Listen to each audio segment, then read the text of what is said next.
Bob. How you doing? All right, yeah, good. All right, mate, if you're ready, let's get into it. Okay. Well, firstly, thank you very much for giving me some of your time. I do very much appreciate it. Oh, yeah, that's all right. Yeah. And I guess seeing as Lou from Aztec gave me the heads up to catch up with you, I should maybe start and mention the reissue of Wide Open from Carver that those guys have put out. You must be very happy with the job they've done. It's fantastic. Well, that's what I like about Aztec. It's there aren't any corners cut. They're interested in the product. They're interested in the music. They do a good presentation, and they want it to be as good as they can, as it can, and as good as they can make it. So it wasn't like a cheap, throw it out, put it out in the public, and there it is. It was it's well done, and I like that. It shows interest in the product and enthusiasm, and they get it right. Yeah, I think as much as it's a business, it's also a labour of love for Gilmet. Well, that's right, yeah. And one of the great things about the reissue is it has the Wide Open album, but also at the end of it has some stuff from a few years back when you guys got back together, which in contrast was really interesting to listen to.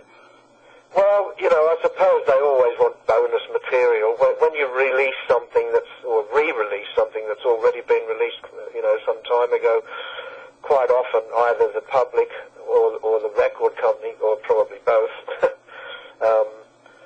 want bonus stuff or stuff that they haven't heard before. And when we got back together and did that, it was a little bit sort of impromptu. Get together at the basement in 2005, and because it was quite spontaneous, it was okay, let's do it. We've got a slot, we can do it. Rehearsed for sort of I think it was about half a day for 3 days, so it's probably a bit less than say 1.5 days of rehearsal. We did our homework as well.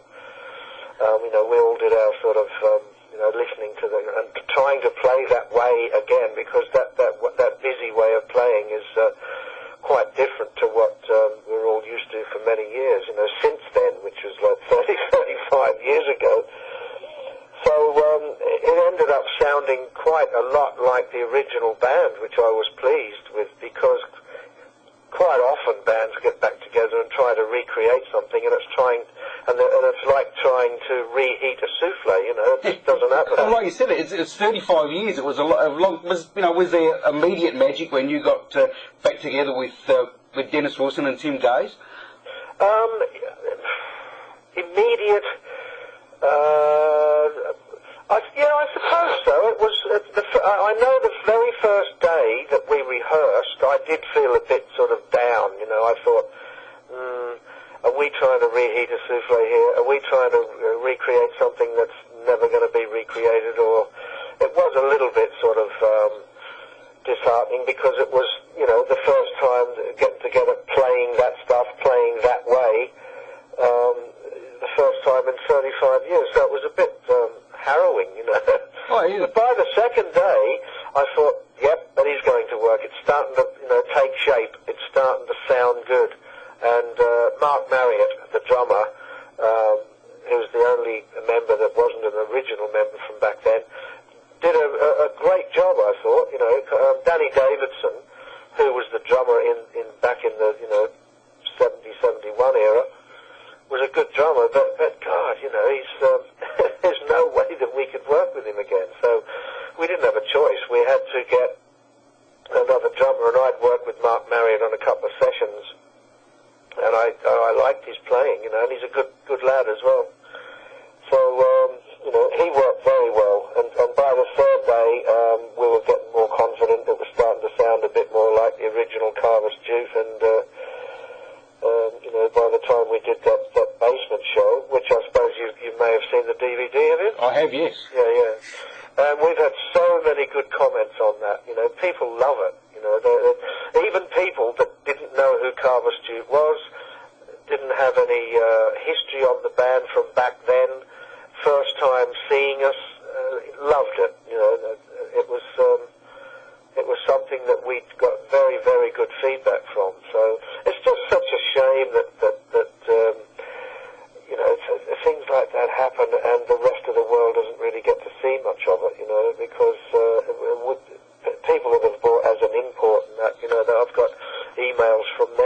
through to my website and that saying how much they enjoyed it and never heard of the band before and really liked it and yada yada yada, you know. So it was after that. It was after that you made the leap to live in England, mate. Was that just a sort of keen to travel and see the world, or did you have gigs lined up, or? No, what happened was, I'd had some personal problems at the time when I was in Carver's Gin, and I said to the lads, look, I'm going to bow out for a while. You carry on, and they got someone else, and it really didn't sound like Carver's Jute anymore because I think with Tim was only in the band for about 3 months, did the album, and then he went back to Tamam Shad.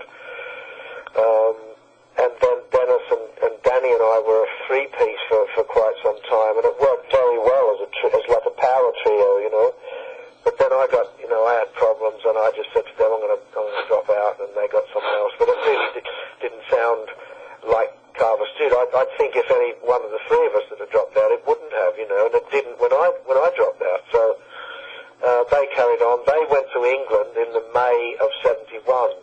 And then in June '71, they phoned me and said, look, would you consider coming over here to London because the band doesn't sound the same, it doesn't sound right, we can't get anybody that fits it like you do. Would you come over? And I thought, well, I'm not doing anything, and I may as well, I've got nothing to lose sort of thing. So I sold my car and I sold my amp and got my ticket and got some of my vaccinations, and my mum even borrowed some money from friends of hers to help finance me get over there with not just a ticket paid, but a few bob in my pocket, because so as not to land there with potless.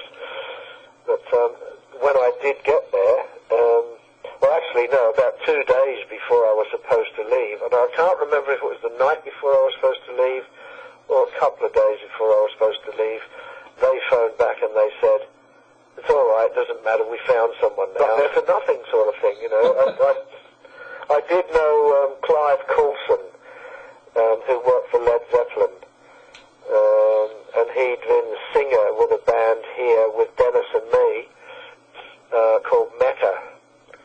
And Clive while he was with us as a singer, he was called back by Peter Grant to go and work with Zeppelin again, and so he left because he had been working with Zeppelin before that. He was working with Zeppelin from day one, and then from 1968 when they formed, in 1970 he got it was actually a telegram in those days. There were no texts and no emails and not even faxes, so he got a telegram from Peter Grant saying, come back to Zeppelin, tour starts on this date, will you come? And off he went, so he always said, look me up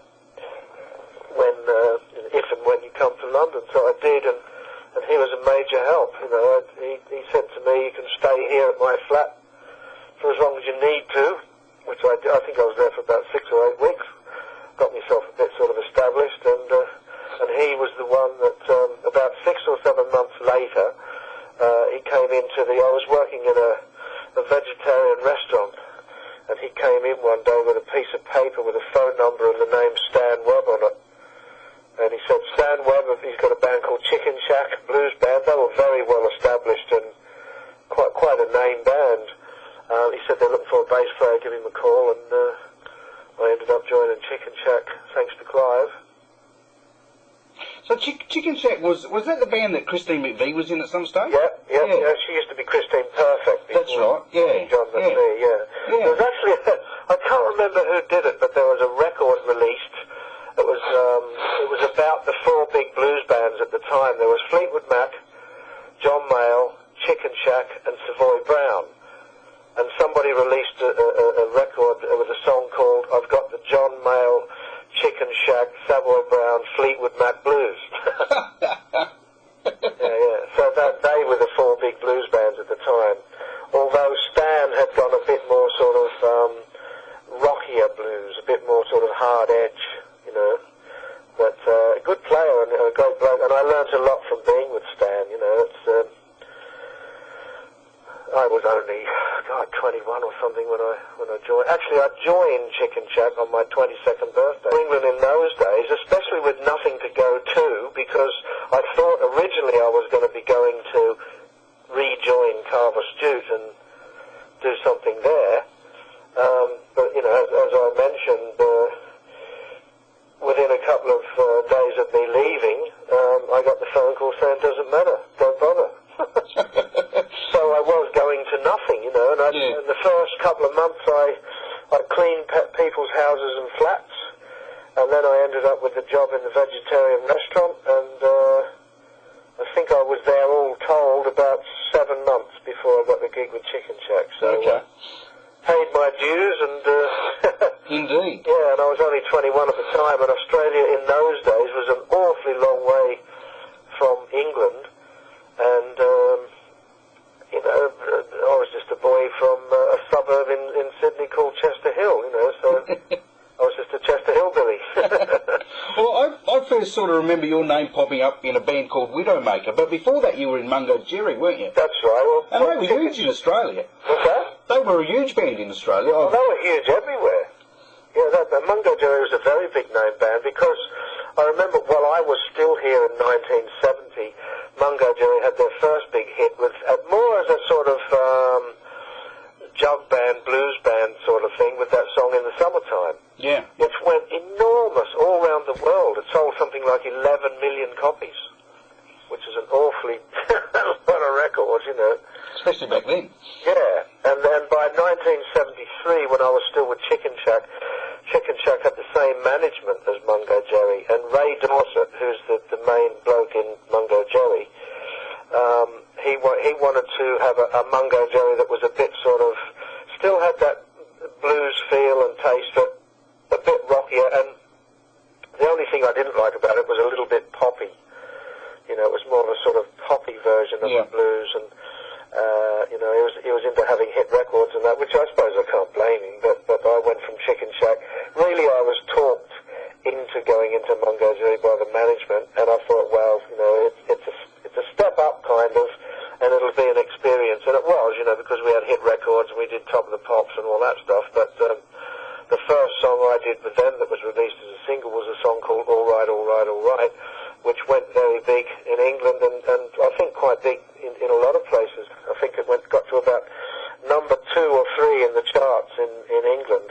Okay. Yeah. So I was only a young boy, I don't remember. What's that? I was only a young boy. Right. Yeah, we did a lot of touring and a lot of TV on the strength of that, and we had a couple of other hits after that too, you know, so it wasn't my, even though I got on well with the blokes in the band and that, it wasn't my favourite band, because I was a bit sort of frustrated with doing what we were doing, because it did have a slight pop edge, and I was more into bands like Hendrix, Cream, Zeppelin, and all the real hardcore rock, blues, aggressive sort of stuff, you know. Yeah. Well, coming from Carver Stute, I think going into Mungo Jerry was a bit of a contrast. Indeed. like I say, it was an experience. And so was Widowmaker a sort of an effort to get back to that music that you really like? Because the guitar player was one of the guys from Mott the Hoople, is that right? That's right, yeah. His name was, his real name was Luther Grosvenor. But his stage name with Mott the Hoople was Ariel Bender. They had these funny stage names. One of them was called Overend Watts, and the other and Ariel Bender. But yeah, he was more into a bit more hard edge stuff. Although Widowmaker wasn't as heavy or hard as I would have liked it. But at the time, it was I suppose a phase I was going through, where I liked the approach of bands like Free and Bad Company, that kind of thing, you know. Yeah. So, yeah, it was a band that I enjoyed. I liked it. I think after Mungo Jerry, before Widowmaker, in between that, I went back to Stan Webb, and we got the Chicken Shack thing back together. We had another guitarist, a very good slide player called Robbie Blunt. And Robbie Blunt ended up as Robert Plant's guitarist when Plant left Zeppelin. Yes. And so that was a good lineup, you know, with Stan, Robbie Blunt, and myself. So did any recording come from that? I've got some live stuff, and we did some radio stuff and all that. And then after I left and formed Widowmaker, they carried on and did an album, but I wasn't on that album. Right. So Widowmaker was your really leg into Ritchie Blackmore's band, wasn't it? It was, yeah. And Widowmaker was the first real sort of, once I'd gotten over there anyway, the first band over there that I was real sort of part of the whole thing, with a say of what went on, and a hand in the songwriting, and a hand in a band democracy sort of thing. But it was at the end of the second tour in America by 1977, Widowmaker really wasn't doing it for me, because even though I liked the band and I liked the music, they just, I don't know, they seemed to all have personal problems of getting out of it and beating each other up and all that, you know. So I hooked up with a friend of mine in LA, Dick Middleton his name is, and he'd been the guitarist in Mungo Jerry for a while when I was with them. And he was a very good sort of old school player. He played with Gene Vincent and Johnny Halliday and people like that, you know. And so I looked him up in LA when I got there at the end of the Widowmaker tour, and because he's a friend of Ritchie Blackmore's, and he said, look, Ritchie's looking for a bass player for Rainbow, would you be interested? So I said, yes, certainly I'd be interested, you know. So Dick and Ritchie and I went out and had a beer and a chat, and we got on very well together, and because really that's the way Ritchie was. He would audition you as a person and a personality before he would audition you as a player. Okay. Because if you turned up and you were an arsehole, or he didn't get on with you, or nothing clicked, he wouldn't bother auditioning you as a player then. Yeah, okay. It would be kind of pointless. So Ritchie and Dick and I went out and had a beer and a chat, and Ritchie and I got on well together. So he said, do you want to come down and have a play? And when I did, Cozy Powell was the drummer, Ronnie James Dio was the singer, and they had a new keyboard player, David Stone, from Toronto in Canada, and I got on well with everybody. And at the end of the audition, they said to me, well, we've auditioned lots and lots of bass players, and we haven't found anybody we like, but, you know, we like you. Do you want the gig? And silly me, I said to them, I'll think about it. Well, the thing is, the other thing is I'd had people saying to me, don't forget, Ritchie Blackmore chews people up and spits them out. You might last 3 months, you know, and you'll be a side man, and that's all, you know. But it was a step forward, and it was a big band. It was a big name band, and you know, with people like Cozy Powell and Ronnie James Dio and Ritchie Blackmore in it, it was just an all-star lineup, you know. Oh, that's right, indeed. And doing big arenas and big shows, and with full-scale production and the whole thing. So my wife at the time, Vicky, was saying to me, "God, you're nuts, you got to do it. It's a step forward." And it lasted more than 3 months anyway, you know. But I remember even Dick Middleton said to me, you know, just be careful, because I was in a band, Widowmaker, that was at least I was part of, and I had a say in everything, and but, you know, so I decided to take the chance. Really, on the last gig we did in LA with Widowmaker, they made the decision for me, because we played the Whiskey in LA, and they had this big argument after the gig, and I thought, oh, fuck this, I can't stand it anymore. And I walked up to the Rainbow Bar and Grill up the road from the Whiskey, and sitting in there was Ritchie Blackmore, and he'd been to our gig. And as I walked in, he stood up and clapped. And I said, Ritchie, count me in, I'm in, you know, and that was it. Started rehearsals after that, and went from there. So as a bass player, it's so important in a rock band to gel with the rhythm section with the drummer. It must have been wonderful to actually play with the late great Cozy Powell. Oh yeah, it took a little bit of getting used to, because he was very sort of pushy in his playing, which is great. It was very dry. It was a driving force in the band, but he kind of sometimes cut corners a little bit. You had to get used to playing with that. But it didn't take me long, you know. During the rehearsals, I got to understand what he was doing and how he did it, and Cozy and I gelled very well. Well, you went on to have a sort of a long association with the one and only Ozzy Osbourne, mate. Yeah, well, at the end of, I suppose towards the end of '78, the Rainbow thing folded as it was as that lineup. Ritchie wanted a new version of Rainbow, which I didn't think was as good, although they had success, but that again turned into being a bit poppy, you know, with sort of hit singles in the charts. charts and all that, which is, I suppose you can't knock it, but it wasn't that, you know, nice, aggressive, hard rock anymore. But, I suppose you can't knock the success that they had. But you know, he got rid of Cozy, and he got rid of me, and he got rid of Ronnie James Dio, and he got rid of David Stone. I think Cozy stayed with him for a little while, but when he got Graham Bonnet as a singer and the new lineup and that, but even Cozy went after a while, so there you go. But you know, I was looking to do something more in the heavy, hard-edge sort of side of things, and Ozzy got fired from Black Sabbath for being unproductive. Yeah. The thing with Ozzy was see, when Rainbow folded, Ronnie James Dio phoned me up and he said, look, Rainbow's finished, I'm going to get my own band together, the Ronnie James Dio band, would you be interested? And I said, yes.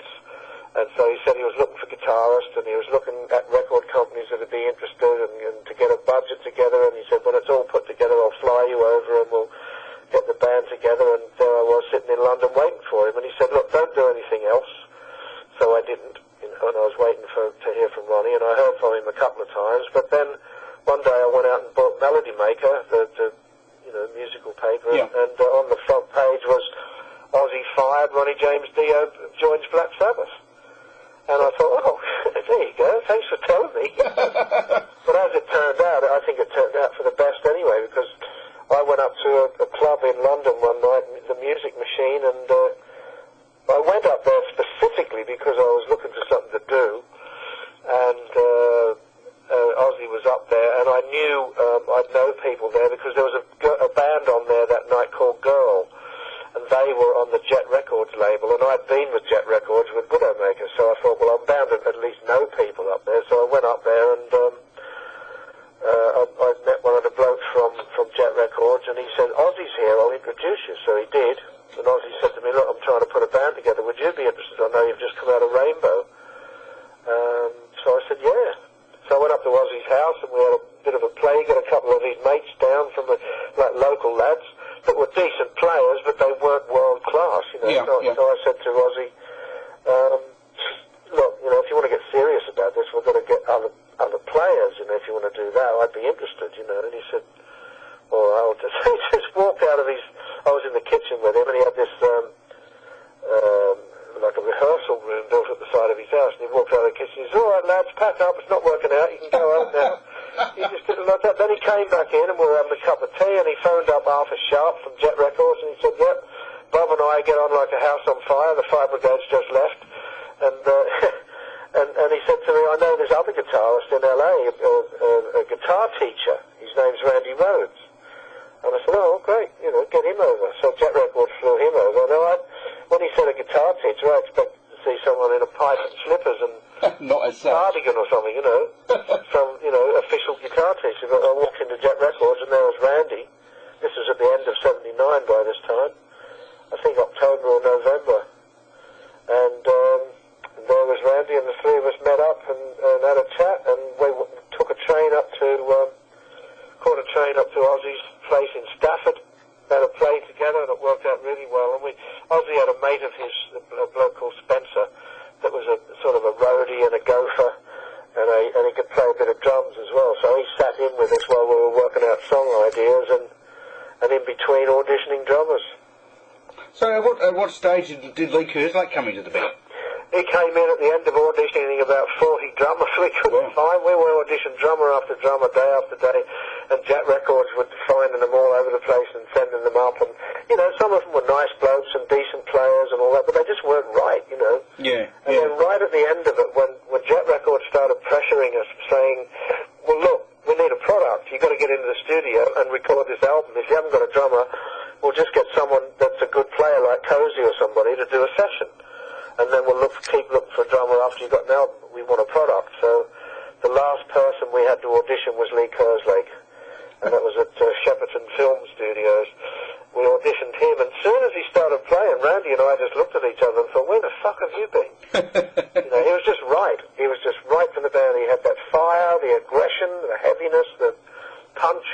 You know, he was just perfect for the band. So when the the record company wanted you to come up with some product, mate, you really delivered the goods. It's still one of the, one of the most celebrated hard rock records ever. Oh, I know. I'm amazed, and I feel very proud and fortunate that I was part of it. And we were all, I suppose, all integral parts of the overall thing. The sum is or the whole is much greater than just the sum of the parts. If you couldn't replace anybody in that band and have those albums sounding like they did. It just worked. It gelled.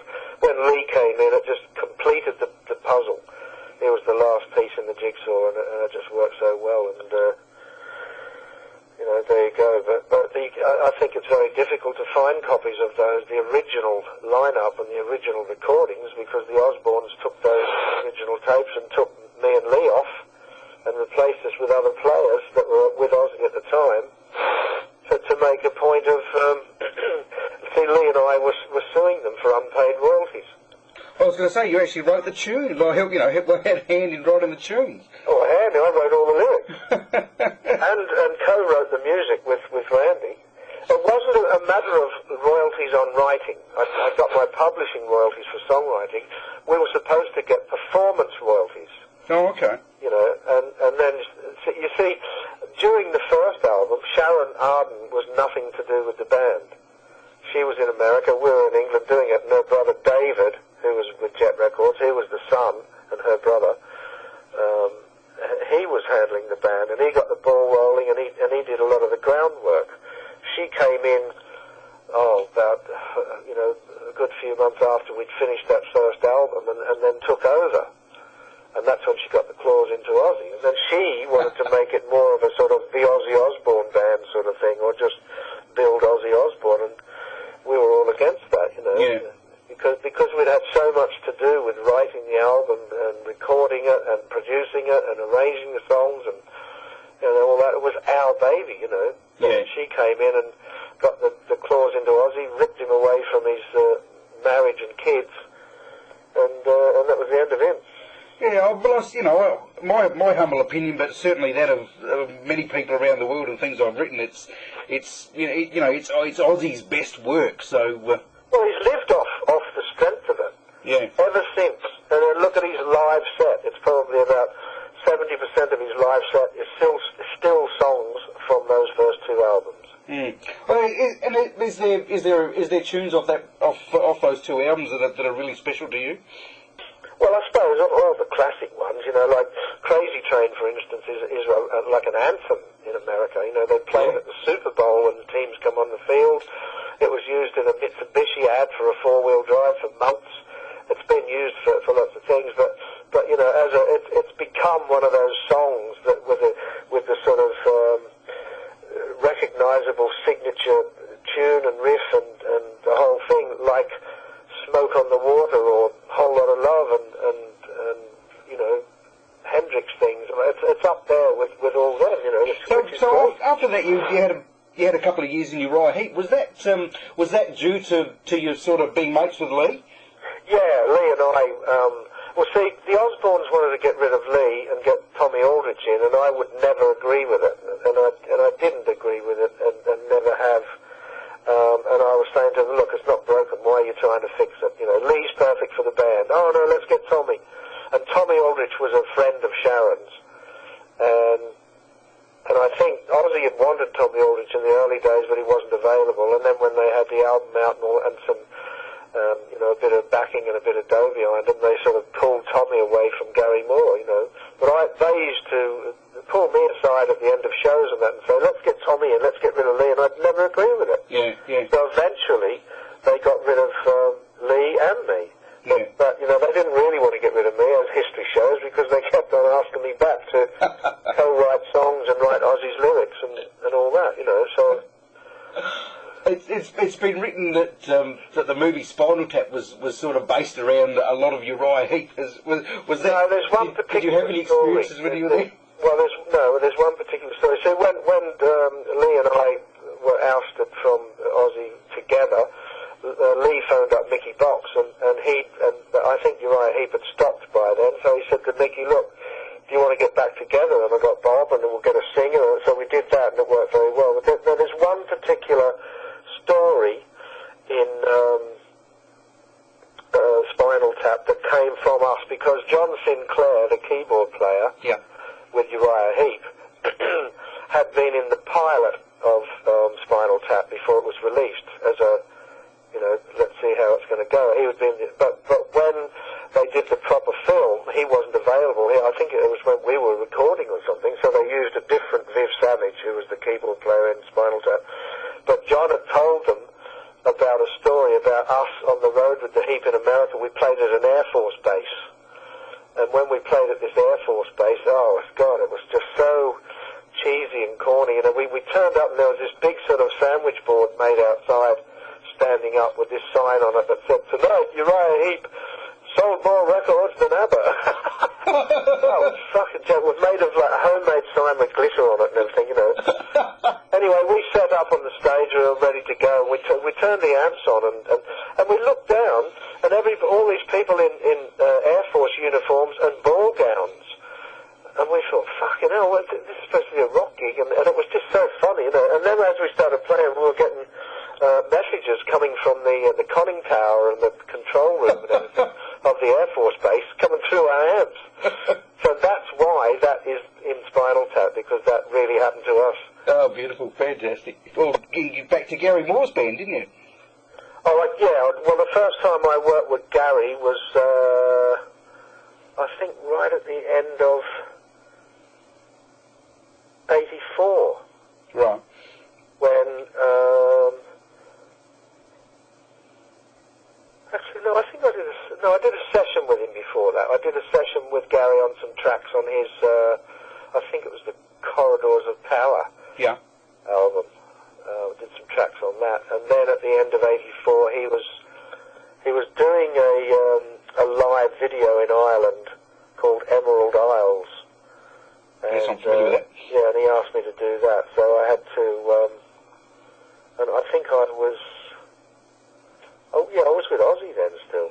I'd gone back to Ozzy in '83 to do Bark at the Moon album and World Tour, and I was still with Ozzy then. And then at the end of '84, I did these Irish. We did a warm up at the Marquee in London, and then we went to Ireland and did I think 2 shows in Belfast and 2 shows in Dublin. And he used the best of the shows to make the live video. And after the last show, he was very pleased, and he said, "Look, if you ever want a gig, you got one here if you want to come and work with me." And I was still working with Ozzy at that time, and then Ozzy and I started with Jakey Lee, and that started working on his new album, which was Ultimate Sin. But then Ozzy and I had a bit of a fallout, and he fired me again. Again. Yeah. So I ended up working with Gary Moore, and that went on for quite some time. But I did get called back to Ozzy a couple of times after that to do not to actually join the band, but to write the stuff with and for him,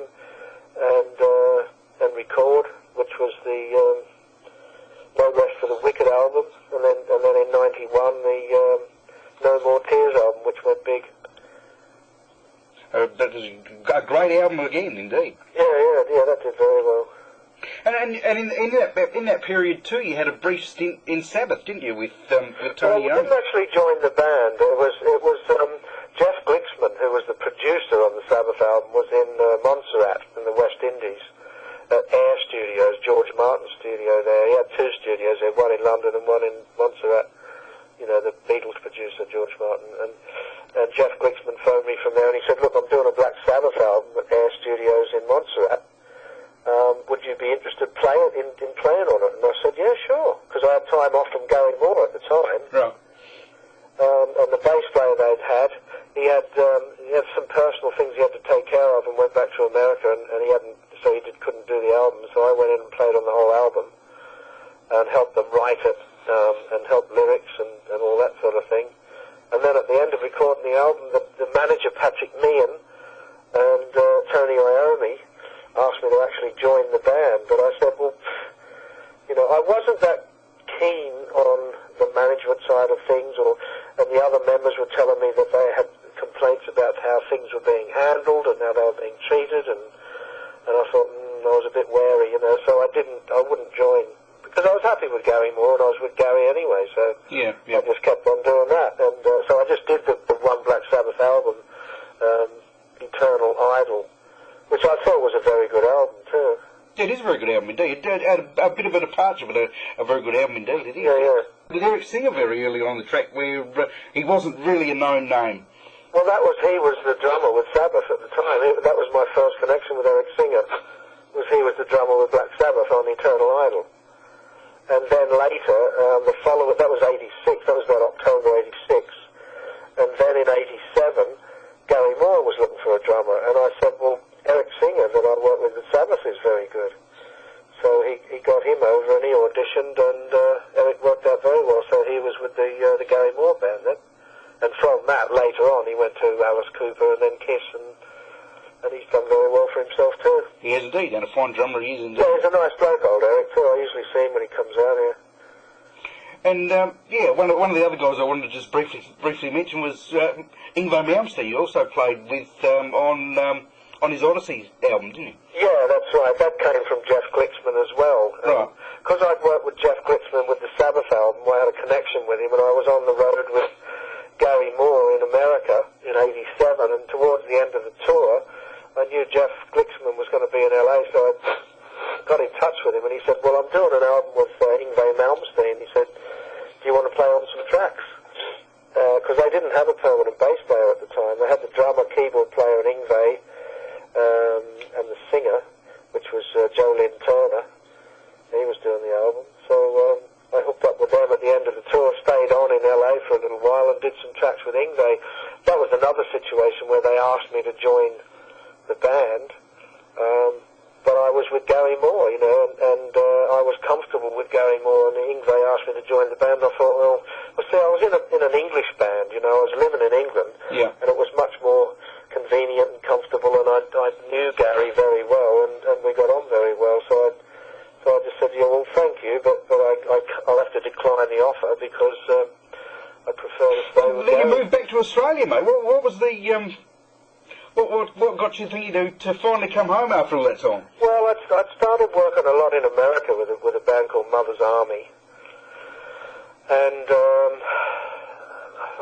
I don't know, my missus wanted to come back here, and I thought, well, it doesn't really matter that much where I'm based. The world's a lot smaller place now. I could be based in Sydney and still go to America, but you know, I don't know if it was the right thing to do, to be honest. Although I've done a couple of good things since I've been back here. You know, the Hoochie Coochie Men with John Lord, and back with Tim Gaze, and that turned out pretty well. Carver's Jude thing I was pretty happy with. But, you know, it's a bit limited out here. Yeah, well, I guess you haven't got although, like you say, the world's a smaller place, but you haven't got that easy access to... No, well, that's the thing. You know, like, it's such a long way away from everything. So I won't keep you too much longer, mate, but the other thing I just wanted to quickly talk about was Living Loud with Lee again. And, that turned out very well, and I must comment on the choice of material. It had nothing to do with retaliation of what the Osbournes had done to those original recordings. We didn't think, oh, you know, let's go and do our version now, we'll show them. It was something that Lee and I had talked about for probably 10 or 12 years before that, of wouldn't it be good to get various guitarists and various keyboard players and maybe a few different singers to do an album of those original songs as our personal tribute to Randy. Right, okay. And that's what we had in mind. And we were, you know, there was a few guitarists that were approached, and okay, I asked Gary if he'd do a couple of tracks, and he said yes. Brian May was asked, and he said he'd do a couple, and a couple of other people like that. I was thinking of maybe getting Ronnie James Dio to sing on a couple of tracks and that sort of thing. Yeah. But when Lee and Steve Morse and I got together in Florida at Steve's place in his studio, as soon as we started playing, within the first couple of hours, it had a real magic, and it was kind of like, it reminded me of the magic that we had when Randy and I first started playing together, and then we got Lee, and it was just sort of clicked and gelled, and I thought, wow, this is good. And I thought, no, we don't need any other guitarists on this. This is too good as it is. And it would be more like a band rather than a project. Yeah, yeah. So, and then Jimmy Barnes came in a couple of days after that and started singing with us with the stuff, and it sounded good, and it worked well, and everybody got on well together. And even originally we were going to use two different keyboard players. We were going to use John Lord and Don Airy. Yeah. But when it came to do the keyboards, John Lord wasn't available, and we only had a couple of days to do it in London after flying from Florida to London to do the keyboards and then back here to Australia. So Don Airy did all the keyboards, and I think in that way it turned out best because there was just one of everything. You know? Oh, it's a great CD. Oh, we would have worked with Don a lot with Gary Moore. Yeah, well, no, I worked with Don more with Ozzy when he was on the road with us. Well, see, Don did the keyboards on the first album, Blizzard of Oz. He didn't do the keyboards on Diary of a Madman. That was Johnny Cook. Not many people know that, but Johnny Cook played keyboards on it and didn't get credited. Uh-huh. They didn't credit him. And he had to fight for his payment as well. He did it as a session, and he had to virtually sue them to get paid, and then didn't get his credit. Fucking typical. And then with Don Airy again with Bark at the Moon, and then the world tour with Don Airy with Ozzy for Bark at the Moon. So, yeah, I've worked with Don quite a bit, but mostly with Ozzy, not so much. So how did you come across Jimmy Barnes? Were you aware of what he'd done in Australia?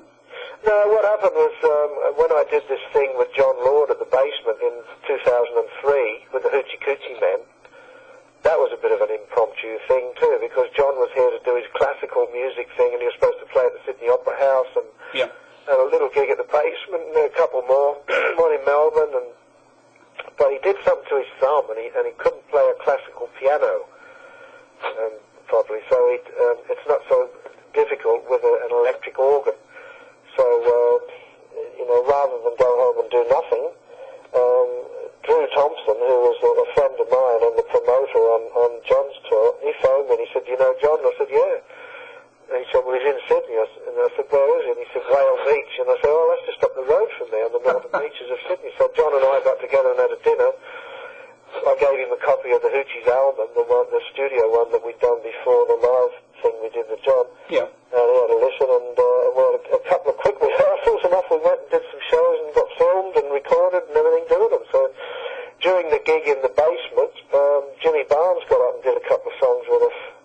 And after the show, it was Drew Thompson from Melbourne, the promoter, that said to me, "Why don't you and Jimmy and John do something together?"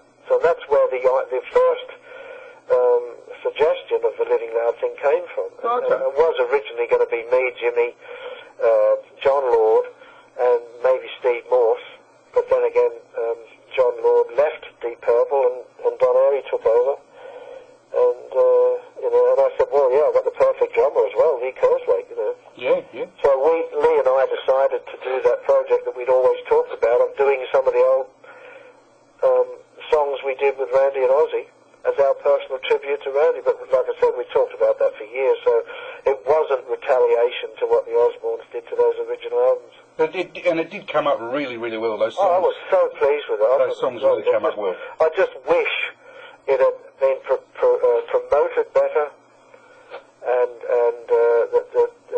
that it had done better, but it's nobody got behind it. Did you release internationally? Yeah, but it was released in America, but you need people to be interested in it and get behind it and promote it and get it sort of in the shops and get airplay and all that. And there's a lot of people out there that don't even know it exists. Yeah, yeah. So what's in the pipeline for you in the future, mate? Well, I think possibly the next thing I might do is this year I've had a lot of eye problems. I had an eye operation in June for cataracts, and then in September I had the other eye done for cataracts, and then early this month I had a detached retina which I had to have an emergency operation for. So it's nasty. It was it was nasty, and I'm just getting over that now. So I don't, to be honest with you, I can't really say. I don't know. I have thought about doing a book because I've got lots of stories to tell and lots of photographs, and lot of situations that people asked me about that I could relay. Well, you could do a rather large book just listing the names of the people you played without even writing another word, mate. Yeah. And if I do one, which I probably will, it'll have a lot of. I'm not going to sugarcoat it. It's going to be the truth. Yeah, well, it's certainly interesting to see, to hear some of the things some of the stories about Aussie that from being on the other side of the fence, interesting stuff it is. Yeah. All right, mate. Well, thank you very much for talking to me. I really appreciate it. It's been great. All right. Yeah, and if you need anything else, just give me a call. And fantastic. Thank you, mate. And if you've overlooked anything or there's something not clear on, or just give us a hoy. Hopefully, we'll see you playing around Australia in some shape or form in the not too distant future. Thank you, mate. Thank you again, and it has been an absolute pleasure to chat to you. So, all right, mate. All the best, and thank you again. Yeah. Okay then. Cheers. Cheers, Bob. Bye, mate.